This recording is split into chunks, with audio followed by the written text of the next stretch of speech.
Online marketing और offline marketing किस तरीके से देखते हैं आपका ऑन फ्यूचर सस्टेनेबल किस तरीके से है फ्यूचर में उसका?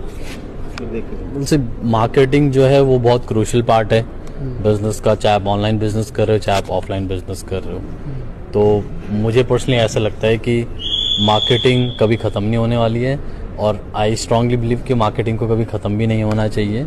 इंस्टेड हमेशा हर एंटरप्रेन्योर्स को, हर बिजनेस पर्सन को आई थिंक इनोवेटिव आइडिया सोचते रहना चाहिए कि किस तरीके से वो मार्केटिंग और भी इनोवेटिव तरीके से कर पाए by spending as less as possible, because marketing में आपको खर्चा तो करना ही पड़ता है।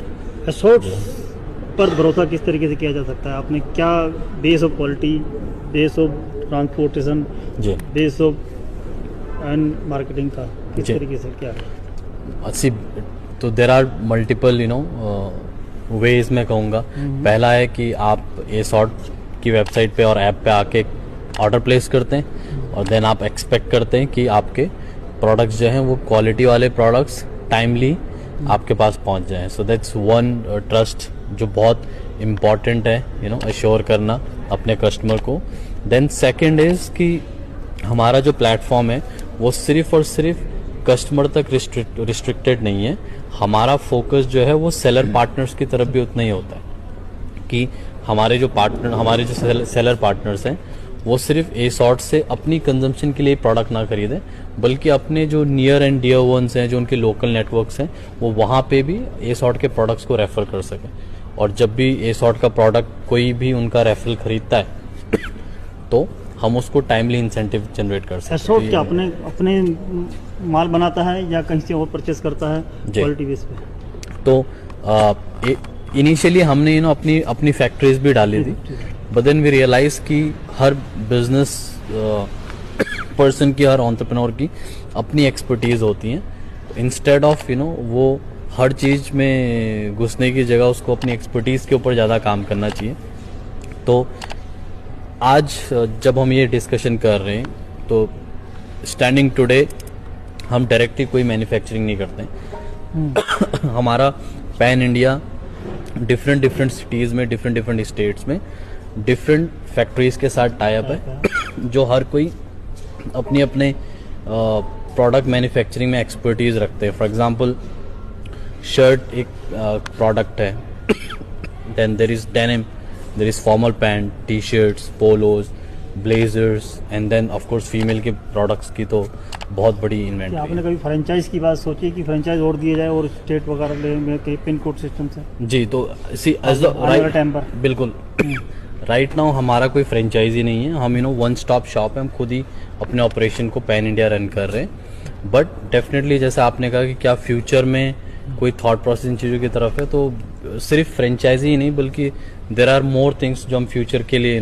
काम करने पे लगे हुए, जिनके बारे में ऑफकोर्स अभी बोल नहीं सकते। हाय एवरीवन, मेरा नाम रोशन सिंह बिस्ट है और मैं को फाउंडर और सीईओ हूँ ASORT.com का। हमने ASORT को 2011 नवंबर में स्टार्ट किया था, तो हमारी कंपनी को टोटल 13 साल कंप्लीट हो चुके हैं। और ये 13 साल की जर्नी जो है वो बहुत सारी लर्निंग्स और बहुत सारा विजडम वी हैव गेन। 2011 में हमने सिर्फ और सिर्फ एक ब्रांड के साथ स्टार्ट किया था जिसका नाम था आईफा जोन। आईफा जोन जो है वो एक सिंपलिसिटी फोकस्ड क्लोथिंग ब्रांड है, जहां पर हम सिंपल क्लोथिंग की तरफ फोकस रहते हैं। बहुत ज्यादा स्टाइलिश उसको नहीं बनाते हैं, सिंपल फैब्रिक्स को यूज करते हैं। और हमारा जो कंज्यूमर है वो भी एक सिंपल यंग मैन और वुमन है। तो इसीलिए when we started Aifa zone को 2011 में, हमारा फोकस जो सिंपलिसिटी की तरफ था। विद टाइम वी रियलाइज कि सिर्फ और सिर्फ मैन फोकस्ड होके या सिंपलिसिटी पे फोकस करके we are missing out big chunk of the market. So then 2015 में we decided to launch another brand called अर्दी सेंट। अर्दी सेंट जो है वो एक, उसके नाम से ही पता लग रहा है कि वो एक एथनिक ब्रांड है, largely focused towards the woman जो आज के टाइम पे भी एथनिक पहनना पसंद करते हैं। एंड ब्रीफली मेंस की तरफ भी फोकस्ड है, बिकॉज कुर्ते पजामा इज समथिंग जो इंडियन मैन हमेशा फेस्टिव के टाइम पे पहनना चाहते हैं या पहनना पसंद करते हैं। आफ्टर अर्दिसेंट हमने फिर एक और ब्रांड लॉन्च किया which is called mister Huffman.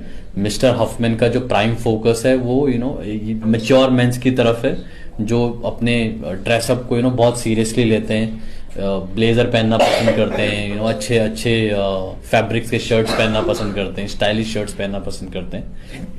After Huffman हमने लॉन्च किया ABG. ABG stands for another bad generation, जो एक प्योर स्ट्रीट वेयर ब्रांड है, one of the first of India's. और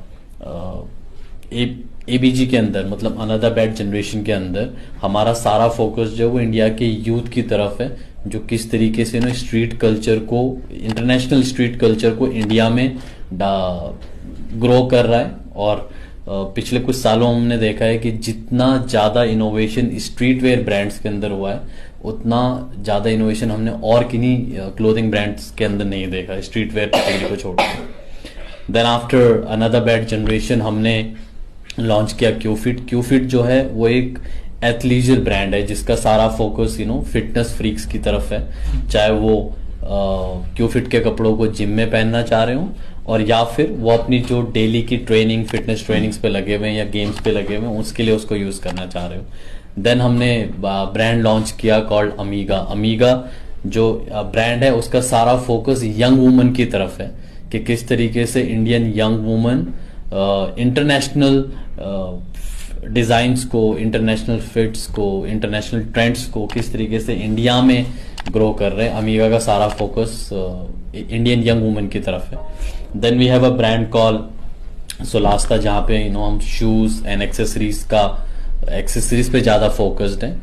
अपार्ट फ्रॉम दैट इसी साल हमने एक नया ब्रांड लॉन्च किया, मतलब इसी साल मतलब पिछले साल इस फाइनेंशियल ईयर में हमने एक नया ब्रांड लॉन्च किया जिसका नाम है केप एंड क्लोथ। तो केप एंड क्लोथ के थ्रू हमारा फोकस जो है वो उन यंग वुमन और वुमन की तरफ है जो ऑफिस वर्किंग है,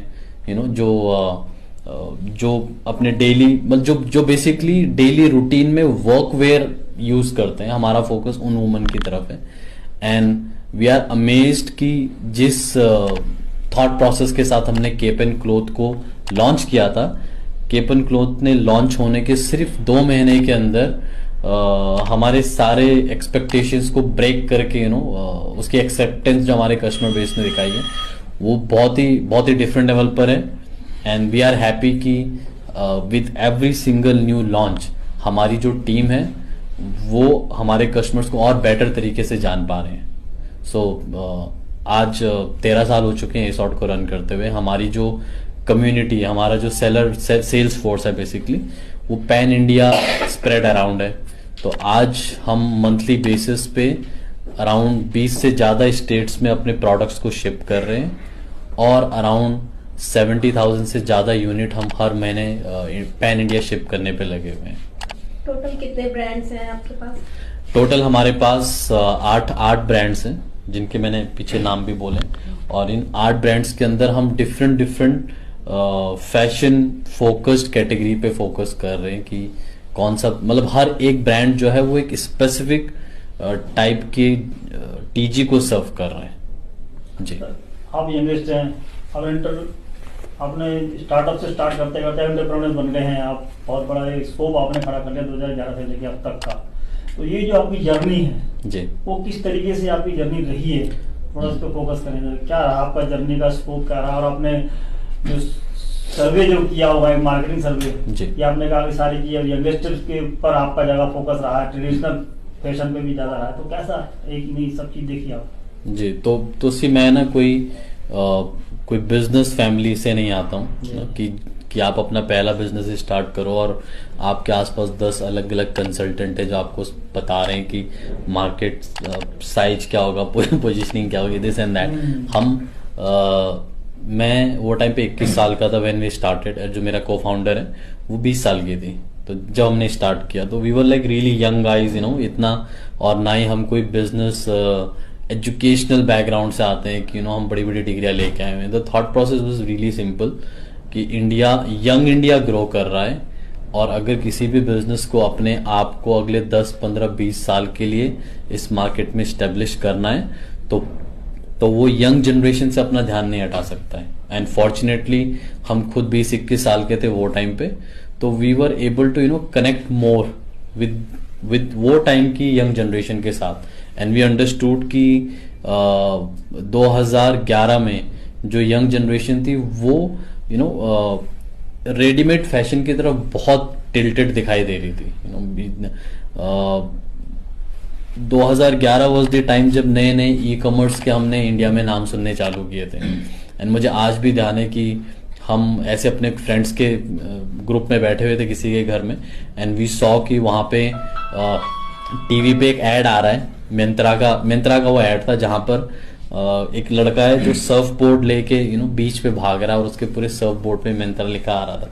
तो those were the times when we clearly saw कि लोग, स्पेशली द यंगर जनरेशन जो है, वो अपने फैशन सेवी चीजों के लिए, फैशन और लाइफस्टाइल रिलेटेड चीजों के लिए वो ई कॉमर्स को ही अपना फर्स्ट गो टू डेस्टिनेशन मानने वाला है। एंड इसीलिए 2011 में when we started we decided कि हम भी यंग जनरेशन की तरफ फोकस्ड रहेंगे। हमने बेसिक सर्वेस किए थे, नॉट लाइक सो इतना प्रोफेशनल तरीके से कंसल्टेंट वगैरह से हम मिले नहीं थे, बट हमने अपनी बेसिक होमवर्क किया था, बेसिक R&D की थी, एंड उससे वी सॉ कि इंडियन डायरेक्ट सेल्स के अंदर कोई भी कंपनी ऐसी नहीं थी जो फैशन फोकस्ड प्रोडक्ट्स पे काम कर रही हो। या तो वो कुछ यूटेंसिल्स बेच रहे थे और या तो फिर वो न्यूट्रिशंस वगैरह बेचने पे लगे थे। एंड वी सॉ कि ये एक ऐसी सेगमेंट है जिसकी तरफ किसी का ध्यान नहीं है, और अगर कोई कंपनी या कोई कुछ इंडिविजुअल्स लोग इस पे डेडिकेटेड होके फोकस करेंगे तो अल्लाह इस कैटेगरी में कुछ अच्छा बिल्ड किया जा सकता है। जो डोमेस्टिक परचेसिंग पावर है वो भी लोगों में बढ़ रही है, जो बिल्कुल हाउसहोल्ड होता है, बिल्कुल, और उससे कहीं ज्यादा मार्केटिंग जो है ऑनलाइन मार्केटिंग बढ़ रही है जी, क्योंकि इंक्रीज है हर जगह। तो आप ये बताएं कि जो रूरल एरिया है, जो आपके आसपास, क्योंकि आप यहाँ देखेंगे तो रूरल एरिया बहुत आसपास है जी, उस पर आपका किस तरह फोकस रहा है? तो ये उसी देखिए, इंडिया ना 80% जो है वो टीयर 2 एंड बिलो है ना। सिर्फ मोटा मोटी 15 से 20% इंडिया ऐसा है जिसको आप अर्बन और टीयर 2 बोलोगे, rest it's all tier 3 and below. तो अब जब जो ये स्टार्टअप्स की जो होड़ है, इनिशियली सबका फोकस जो होता है वो टीयर 1 सिटीज की तरफ होता है, बिकॉज टीयर 1 सिटीज में सब कुछ ऑलरेडी एक्सेसिबल है, वहां पे लॉजिस्टिक्स आपका सेट है, इंटरनेट स्पीड्स आपकी बहुत अच्छी हैं। बट जिस तरीके से आप लोअर टीयर की तरफ जाना चालू करेंगे, रूरल इंडिया की तरफ जाना चालू करेंगे, आपको क्लियरली दिखाई देगा कि आज भी कितनी सर्विसेज ऐसी हैं जिनको हम टीयर 1 में तो बड़े मजे से उन चीजों को यहाँ पे पा लेते हैं, बट रूरल इंडिया की तरफ उन चीजों को आइडेंटिफाई कर पाना कि वहां पे वो चीजें अवेलेबल है नहीं है, बहुत बहुत मुश्किल है। सर मार्केट में और भी इस तरह की कंपनीज हैं ई कॉमर्स, तो लोग एसॉर्ट में से क्या खास है जो इसे चुने एसॉर्ट को? उसी हमारा ना फोकस सिर्फ और सिर्फ कस्टमर को प्रोडक्ट बेचने तक नहीं है, हमारा फोकस इस चीज पे भी है कि किस तरीके से हम कस्टमर्स को अपने सेल्स फोर्स में या सेल्स टीम में कन्वर्ट किस तरीके से कर सकते हैं। तो एसॉर्ट का एक बहुत ही प्यारा लॉयल्टी प्रोग्राम है जिसके थ्रू कस्टमर सिर्फ और सिर्फ एसॉर्ट से कंज्यूम करने के लिए प्रोडक्ट नहीं खरीदता, बल्कि अगर वो एसॉर्ट के प्रोडक्ट्स को सेल करे तो उसके थ्रू इंसेंटिव भी कमा सकता है, कमीशन भी कमा सकता है बेसिकली हर सेल पे। जी सर, आपने पैन इंडिया फैलने की कोशिश की और अच्छा बिजनेस भी खड़ा किया और यूथ के ऊपर काफी ध्यान भी दिया। इंटरनेशनल मार्केट पर आपका क्या कहना है, क्या उसको भी कवर करने का इरादा रखते हैं फ्यूचर में? Well to be honest I think हर बिजनेस को इंटरनेशनल सोचना जरूरी है, और इंटरनेशनल जो है वो हर बिजनेस के लिए एक एस्पिरेशन होनी चाहिए। बट यहाँ पे ना मेरा ये भी पर्सनली मानना है कि इंडिया बहुत बड़ी मार्केट है, एंड सिर्फ बहुत बड़ी मार्केट नहीं है, ये एक डेवलपिंग मार्केट है, ये डेवलप्ड मार्केट नहीं है। तो मैं स्ट्रांगली इनकरेज करूंगा ऑल द बिजनेसेस को कि वो इंडिया से बाहर के बारे में, ग्लोबल जाने के बारे में जो सोचे वो तो सोचे, बट विद इन इंडिया जो डोमेस्टिक मार्केट है इसको भी अपना एक ग्रेट अटेंशन और फोकस दे। बिकॉज मुझे पर्सनली ऐसा लगता है कि कम से कम अगले 10 से 12 या 15 साल के अंदर जितनी ग्रोथ इंडिया में Indian businesses with in India लेके आ सकते हैं, उतनी ग्रोथ मेरे ख्याल से आउट ऑफ इंडिया से नहीं लेके आ पाएंगे।